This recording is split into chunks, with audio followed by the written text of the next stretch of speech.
Du temps des juges, il y eut une famine dans le pays.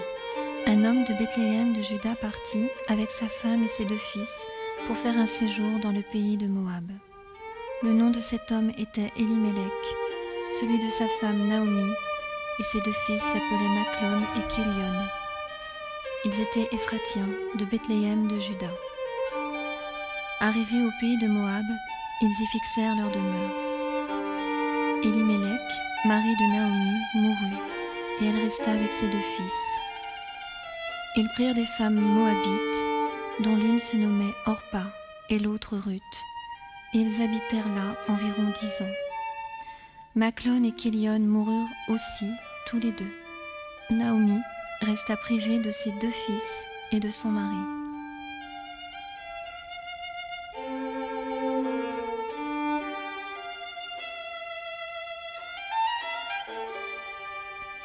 Puis elle se leva, elle et ses belles filles, afin de quitter le pays de Moab, car elle apprit au pays de Moab que l'Éternel avait visité son peuple et lui avait donné du pain.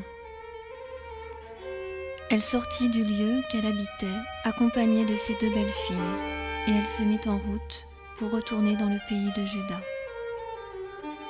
Naomi dit alors à ses 2 belles filles, « Allez, que chacune retourne à la maison de sa mère, que l'Éternel use de bonté envers vous, comme vous l'avez fait envers ceux qui sont morts et envers moi.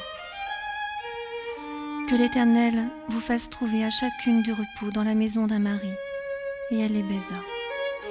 Elles élevèrent la voix et pleurèrent, et elles lui dirent, « Non, nous irons avec toi vers ton peuple. » Naomi dit, « Retournez mes filles, pourquoi viendriez-vous avec moi?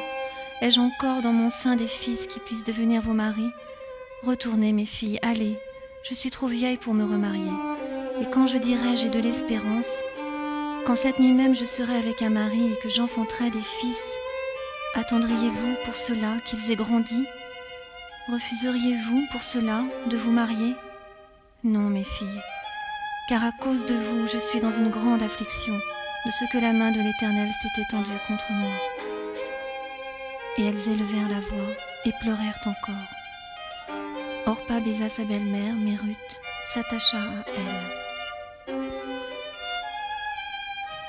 Naomi dit à Ruth, « Voici, ta belle-sœur est retournée vers son peuple et vers ses dieux. Retourne comme ta belle-sœur. » Ruth répondit, « Ne me presse pas de te laisser, de retourner loin de toi. Où tu iras, j'irai, où tu demeureras, je demeurerai. Ton peuple sera mon peuple et ton Dieu sera mon Dieu. Où tu mourras, je mourrai, et je serai enterrée. Que l'Éternel me traite dans toute sa rigueur, si autre chose que la mort vient à me séparer de toi. » Naomi, la voyant décidée à aller vers elle, cessa d'insister auprès d'elle. Elles firent ensemble le voyage jusqu'à leur arrivée à Bethléem.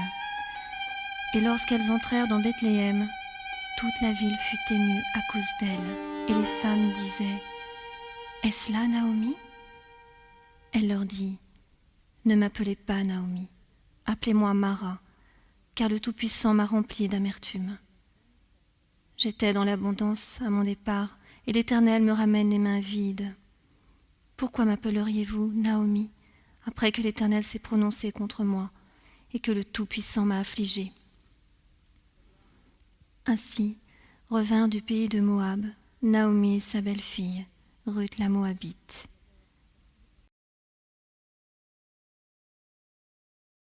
Elles arrivèrent à Bethléem au commencement de la moisson des orges.